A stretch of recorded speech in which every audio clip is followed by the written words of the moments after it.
Hello students, welcome to your online class. This is mathematics class for class 11th students.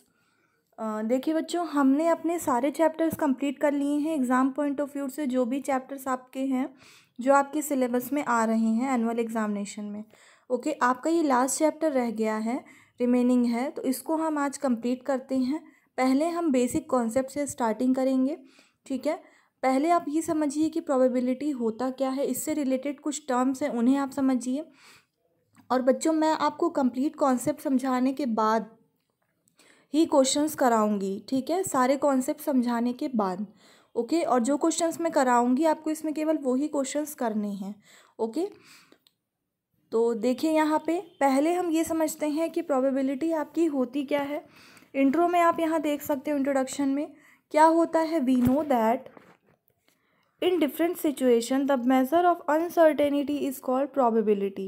Okay, मतलब आप यहाँ ये समझिए कि अलग अलग सिचुएशंस में जो हम अनसर्टेनिटी को मेज़र करते हैं. ओके, अनसर्टेनिटी मीन्स अनिश्चितता. ठीक है, मतलब देखिए, अगर आप बच्चों को एक कॉइन लेते हो, इससे आप ये समझिए अनसर्टेनिटी का मीन समझिए. आप उसको अगर उछालते हो तो ये चीज़ आप जानते हो, कॉइन्स में दो पार्ट्स होते हैं, हेड एंड टेल. ओके, तो आप ये नहीं जानते हो कि उसमें हेड आएगा या टेल आएगा. ठीक है, आपने कॉइन को उछाला तो क्या है, वो अनसर्टेन ही तो है, आप नहीं जानते हो कि उसमें क्या क्या आएगा. ठीक है, तो वही हम क्या कहते हैं, probability, the measure of uncertainty. तो उसी को हम यहाँ पे मेज़र करते हैं. हम क्या निकालेंगे, अगर हम सिक्के को उछालते हैं तो वो कितने तरीके से गिर सकता है.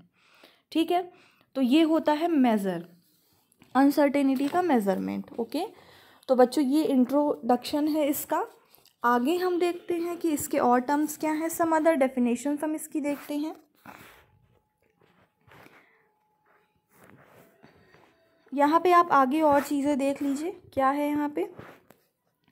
The ratio of favourable number to the of the outcomes to the total number of outcomes which is the classical theory of probability. Okay, मतलब आप ये समझ सकते हो कि आप जो नंबर चाहते हो वो number divided by total number. ठीक है, तो इसका रेशियो जो होता है वो प्रोबेबिलिटी कहलाता है. ठीक है, तो ये आपका है इंट्रोडक्शन प्रोबेबिलिटी का. आगे हम देखते हैं कुछ टर्म्स, इसके डेफिनेशंस. फर्स्ट क्या है आपका बच्चों, एक्सपेरिमेंट, मतलब defined process is called experiment. ठीक है, मैं आपको सारे टर्म्स यहाँ समझाऊंगी. ओके, मतलब आप ऐसे समझिए, ऐसा कोई प्रोसेस जो वेल डिफाइंड हो. ठीक है, मतलब जैसे मान लीजिए आप कोई काम कर रहे हो और उसको पूरे प्रोसेस से कर रहे हो वेल डिफाइंड तरीके से, तो उसको हम क्या कहते हैं, एक्सपेरिमेंट कहते हैं.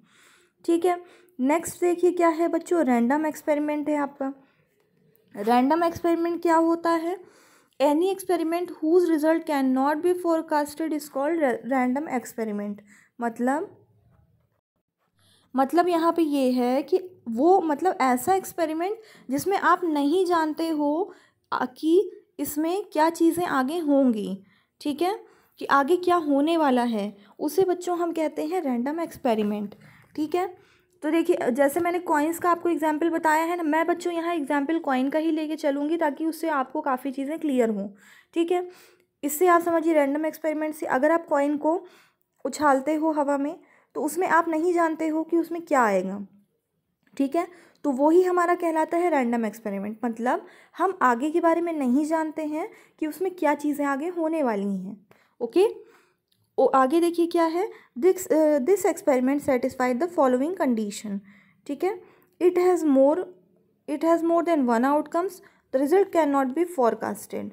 ओके, तो यहाँ पे देखिए क्या है, इसका क्या कंडीशन है.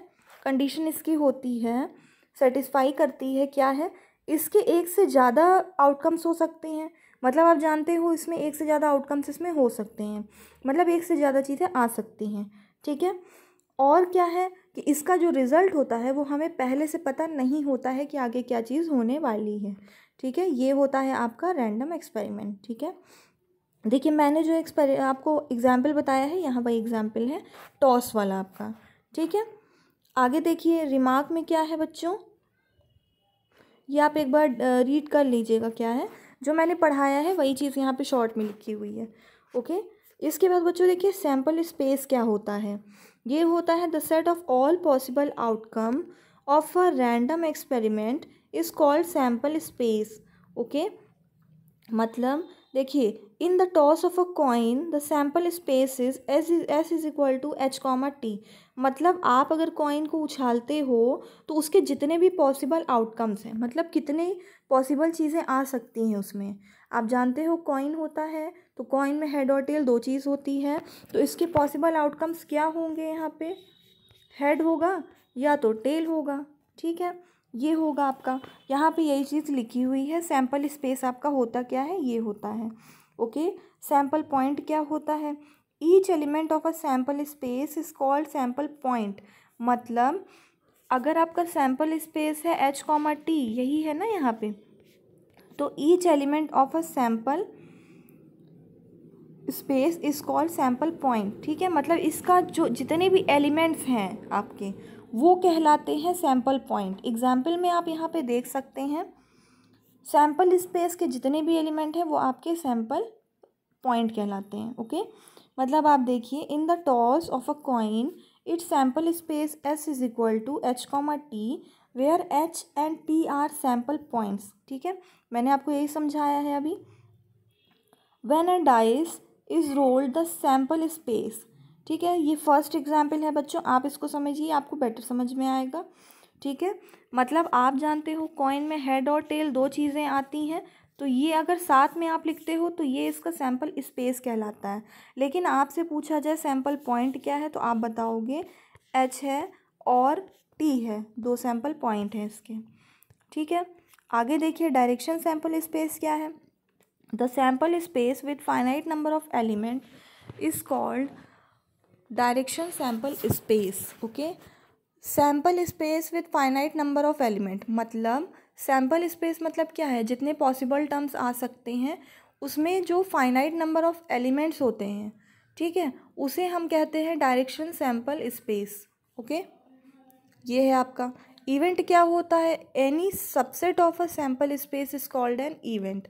मतलब आप देखिए सैम्पल स्पेस आपने लिखा था एच कॉमा टी, ठीक है, इसका सबसेट अगर आप लेते हो तो मान लीजिए आपने एच ले लिया ये, ठीक है, तो ये क्या होगा आपका, ये आपका कहलाएगा इवेंट। ठीक है, सैम्पल स्पेस का कोई भी सबसेट होता है उसको हम इवेंट कहते हैं। देखिए यहाँ पे रिमार्क में क्या है, the subset phi of S denotes the impossible event. मतलब अगर फाई आप जानते हो नल होता है ना, तो अगर हम फाई का एस के साथ सबसेट लें तो ये डिनोट करता है कि कोई भी उसमें इवेंट पॉसिबल नहीं है। अगर हम लेते हैं the subset S of S it self denote the sure event, मतलब एस का एस के साथ एस से सबसेट लेते हैं तो ये शो करता है कि आपका इवेंट पॉसिबल है यहाँ पे। ओके, श्योर है। ओके, तो देखिए आगे हम देखते हैं बच्चों अकरेंस ऑफ एन इवेंट क्या होता है। ये होता है in a random experiment let E denotes any event. किसी रैंडम एक्सपेरिमेंट में ई क्या डिनोट करता है, कोई इवेंट डिनोट करता है। ई की वैल्यू है आपकी 1 2 3 एंड 4, ठीक है, और कोई आउटकम है 1 2 3 और 4, ये अलग से लिखा है ब्रैकेट में नहीं है। अगर ये आपका होता है then we can say that the event E happens. Okay, मतलब आप ये समझिए ई कोई इवेंट डिनोट करता है जो 1 2 3 4 है और इसके आउटकम्स हैं 1 2 3 एंड 4। ओके, अगर ये आता है तो आप क्या कह सकते हो यहाँ कि इवेंट अकर करता है। ओके, मतलब जो ब्रैकेट में है इसी से रिलेटेड यहाँ आना चाहिए आपका। आगे देखते हैं इसका एग्जाम्पल क्या है। If a dice is thrown then sample space. अगर कोई डाइस को थ्रो किया जाता है, डाइस मतलब पासा, ओके, इसको हम अगर फेंकते हैं तो सैम्पल स्पेस क्या होगा, जानते हो आपके पासे में 6 साइड्स होते हैं ना, मतलब 6 नंबर्स तक आता है उसमें 1 2 6। ओके, तो ये आपका कंप्लीट एस है, सैम्पल स्पेस क्या होगा 1 2 3 4 5 6। इवेंट इसमें क्या है आपका, अगर इवेंट आपका 1 2 3 है तो इस केस में क्या होगा, आउटकम्स आपके जो होंगे, आउटकम मतलब होता है जो आने वाला है, ठीक है, 1 2 और 3, तो इसके आउटकम्स हैं 1 2 और 3, तो हम क्या कह सकते हैं कि इवेंट हो रहा है वहाँ पे। ठीक है, अब आगे देखिए बच्चों, ट्रायल क्या होता है। अगर कोई एक्सपेरिमेंट रिपीट हो रहा है, मतलब when an experiment is repeated in different situation and it may have different result, मतलब कोई एक्सपेरिमेंट डिफरेंट सिचुएशंस में रिपीट हो रहा है और उसके रिजल्ट्स जो हैं अलग अलग हमें मिल रहे हैं और वो रिज़ल्ट रिलेट करते हैं जो पॉसिबल आउटकम आने चाहिए उससे। ठीक है, तो आप क्या कह सकते हो, इसको आप कह सकते हो trial, and the possible result are called cases. Okay, ये आपका ट्रायल होता है। अब आगे हम देखते हैं कि टाइप्स ऑफ इवेंट, कितने टाइप के इवेंट होते हैं यहाँ पे। पहला है आपका सिंपल इवेंट। ये क्या है, if any event in a singleton, singleton मतलब पहले समझिए ये होता है आपका, ठीक है, इसको सिंगलेटन बोलते हैं हम।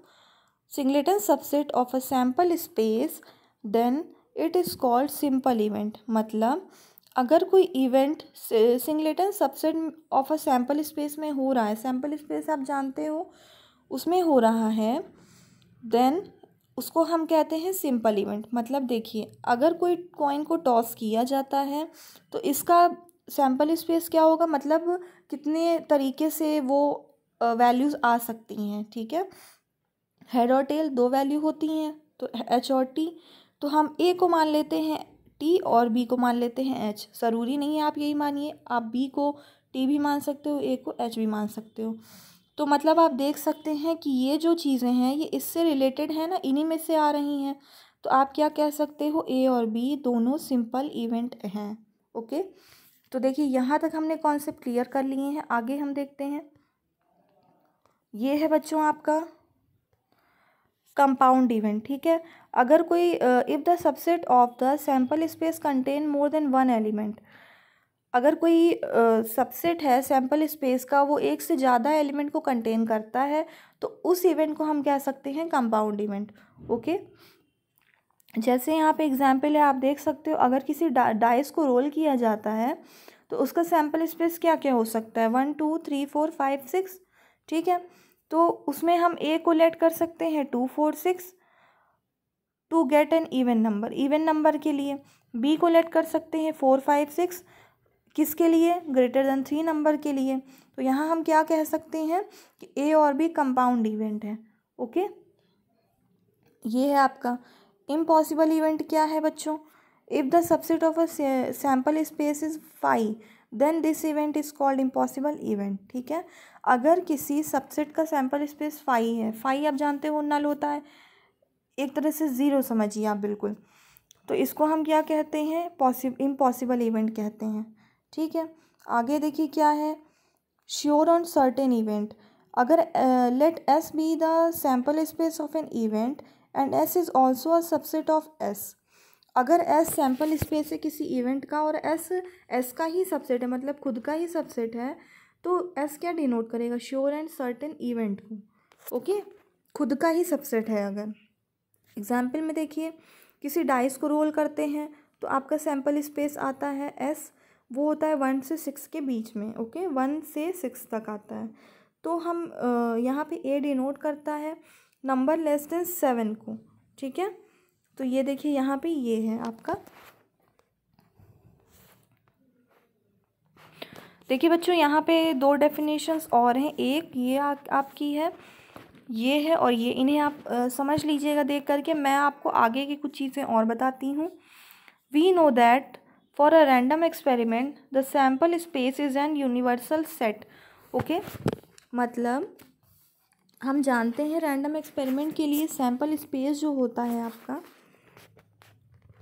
वो आपका अगर यूनिवर्सल सेट होता है। ठीक है, so in the study of probability we use the following concepts. ठीक है, अभी तक आपने ये चीज़ें तो पढ़ी हैं कि आपका मतलब सब क्या होती हैं चीज़ें, छोटी छोटी डेफिनेशंस जो आपकी थी। आगे हम ये पढ़ते हैं कि आपको अगर यूनियन इंटरसेक्शन इस तरीके की कुछ चीज़ें फाइंड करने को कह दिया जाए तो आप उन्हें कैसे फाइंड आउट करोगे। अब यहाँ क्या करते हैं बच्चों, ए बी सी कोई 3 इवेंट हैं सैम्पल स्पेस के, तो हम यहाँ क्या बता सकते हैं, ए यूनियन बी किसको डिनोट करता है, ये डिनोट करता है the happening at least one of the event A and B. मतलब ये है इसमें कि ए और बी में कम से कम एक इवेंट तो हो ही रहा है, ठीक है। मतलब यहाँ पे ये है बच्चों, ए यूनियन बी इवेंट ये शो करता है कि ए और बी में कम से कम एक इवेंट के पॉसिबल होने को वो यहाँ पे शो कर रहा है, ठीक है। ए इंटरसेक्शन बी क्या होता है, यहाँ देखिए ये डिनोट करता है कि दोनों इवेंट हो रहे हैं यहाँ ए और बी, ठीक है। और ऊपर वाले में क्या है कि ए और बी में से कम कोई एक तो हो ही रहा है इवेंट, ठीक है। थर्ड में देखिए क्या है, अगर कोई इवेंट है यहाँ पे तो आपका ए कॉम्प्लीमेंट या मॉड ये आपका ए बार रिप्रेजेंट करता है यहाँ पे कि ए के इवेंट ना होने को यहाँ पे डिनोट कर रहा है। मतलब यहाँ आप देख सकते हैं कि अगर ए कॉम्प्लीमेंट है या ए बार है तो आप यहाँ बता सकते हैं कि इसमें इवेंट नहीं हो रहा है, ठीक है। ए का इवेंट हैपेंस नहीं, मतलब ए का इवेंट नहीं हो रहा है यहाँ पे। ए माइनस बी डिनोट करता है आपका कि ए का इवेंट हो रहा है बट बी का नहीं हो रहा है, ठीक है। अब देखिए सम एल्जेब्रिक इम्पॉर्टेंट एल्जेब्रिक फॉर्मूले हैं यहाँ पे, तो क्या है देखिए बच्चों, इसका आप आगे जब मैं कुछ क्वेश्चंस कराऊंगी तो ये आपको थोड़ा बहुत क्लियर होंगे, ठीक है। ये देखिए A minus B is equal to A intersection B complement, ठीक है। कॉम्प्लीमेंट मैंने समझाया है कि क्या मतलब होता है, मतलब ये होता है कि वो इवेंट वर्क नहीं कर रहा है यहाँ पे, ठीक है। बी में ऐसे है देखिए, B intersection A complement. Next है A union B is equal to B union A है आपका। आप जानते हो ना, ये आपका यूनियन होता है, ये आपका इंटरसेक्शन होता है, ओके। नेक्स्ट है आपका देखिए ए इंटरसेक्शन बी कॉम्प्लीमेंट, मतलब A complement union B complement. A union B complement मतलब A complement intersection B complement. उसके बाद A union B union C, तो यहाँ होगा A union B union C, okay. A intersection B intersection C, तो ये होगा A intersection B intersection A intersection C, okay. A union B intersection C मतलब A union B intersection A union C, okay. ये आपके कुछ यहाँ पे algebraic फॉर्मूले हैं, इन्हें आप बहुत अच्छे से समझ लीजिएगा, ठीक है, कि किस तरीके से आपको इन्हें आगे यूज़ करना है। आगे देखिए बच्चों, यहाँ पे मैंने आपको बोला था मैं सारे कॉन्सेप्ट करा दूंगी, उसके बाद में आपको क्वेश्चंस कराऊंगी, ठीक है। मैथमेटिकल डेफिनेशन ऑफ प्रोबेबिलिटी क्या है, अगर कोई एक्सपेरिमेंट के लिए हम देखते हैं, the chance of happening of any event is called probability of that event. मतलब किसी इवेंट के होने का जो संभावना है उसे हम कहते हैं प्रोबेबिलिटी, ठीक है। उसके बाद देखिए सेकेंड डेफिनेशन है आपकी, let S be the sample space and E denotes any event, ठीक है। एस आपका सैम्पल स्पेस है और ई आपका इवेंट है। और पी ई क्या है, probability of happening of an event, मतलब इवेंट के होने की प्रोबेबिलिटी शो करता है ये पी ई, ठीक है। तो हम बच्चों यहाँ पे क्या करेंगे देखिए आगे, इसको हम अभी मैंने स्टार्ट किया था तो मैंने आपको एक बताया था कि इसको हम कैसे डिफ़ाइन करते हैं, ठीक है। यहाँ इसी को अच्छे से लिख के यहाँ समझाया गया है। पी ई मतलब प्रोबेबिलिटी ऑफ इवेंट क्या होगा, n E upon n S, मतलब number of element in E upon number of element in S, ठीक है।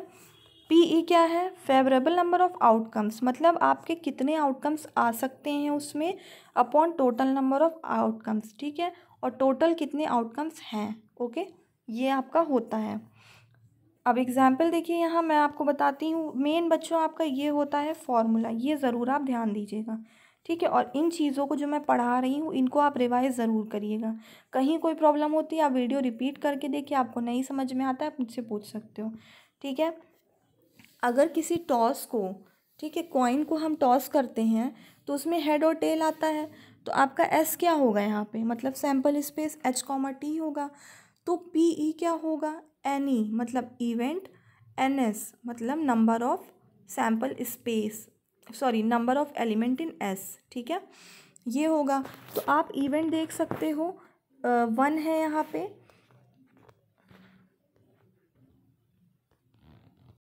यहाँ बच्चों ई क्या डिनोट करता है, ये आपका डिनोट करता है अकरेंस ऑफ हेड को, और एनी आपका क्या है, 1 है। और पॉसिबल आप यहाँ देख सकते हो एस क्या है, number of elements in S 1 और 2, 2 नंबर्स हैं तो अपॉन 2 हो जाएगा। देखिए इस तरीके से हमें इसको करना है, ठीक है, ये मैंने आपको समझा दिया है। आगे देखिए बच्चों क्या है आपका यहाँ पे कॉम्प्लीमेंट ऑफ एन इवेंट, ठीक है। Let E be any event, E कोई इवेंट है और ऐसे उसका सैम्पल स्पेस है of a random experiment, okay. Then the complement of E, इस ये क्या डिनोट करता है, कॉम्प्लीमेंट आप जानते हो ना कैसे डिनोट करते हैं, ई कॉम्प्लीमेंट से, ओके, ऊपर डैश लगना मतलब इसको हम कॉम्प्लीमेंट बोलते हैं। ये क्या शो करता है कि represent the not happening of E, मतलब इवेंट नहीं हो रहा है यहाँ, ये शो करता है। E happens only, E happens if and only if E complement does not happen, E तभी आपका होगा जब ई कॉम्प्लीमेंट आपका नहीं होगा यहाँ पे, ठीक है। मतलब आप यहाँ समझ सकते हो जो मैंने स्टार्टिंग में पढ़ाया है उसी से रिलेट करता हुआ है ये आपका, ठीक है। मतलब आप यहाँ पे ये देखिए बच्चों कि ई तभी आपका होगा, अगर ई कॉम्प्लीमेंट मैंने लिख दिया तो मतलब ये है कि ई कॉम्प्लीमेंट आपका इवेंट नहीं हो रहा है, ई लिखा है तो इसका मतलब है आपका इवेंट हो रहा है, ठीक है। यहाँ पे यही चीज़ समझाई गई है। उसके बाद देखिए पी ई मतलब प्रोबेबिलिटी ऑफ इवेंट और probability of complement of event, इन दोनों का सम जो होता है वो 1 होता है, ओके। आगे क्या है, odd in favour of the event and odd against the event, okay. यहाँ देखिए let E be any event which happens by M ways, E कोई इवेंट है जो एम तरीके से किया जा सकता है and does not happens by an ways, और उसको एन तरीक़ों से नहीं किया जा सकता है, ठीक है। तो एम रेशियो एन डिनोट क्या करेगा, the odds in favour, and N ratio M denote करेगा odd against the event, okay. ये आपका है यहाँ पे odd in favour of the event के लिए क्या करोगे आप यहाँ पे देखिए N E upon any complement, मतलब number of outcomes in favour of E upon number of outcomes against the E, okay. ये आपका फॉर्मूला है इसका। आगे देखिए क्या है, ऑड अगेंस्ट द इवेंट, ठीक है।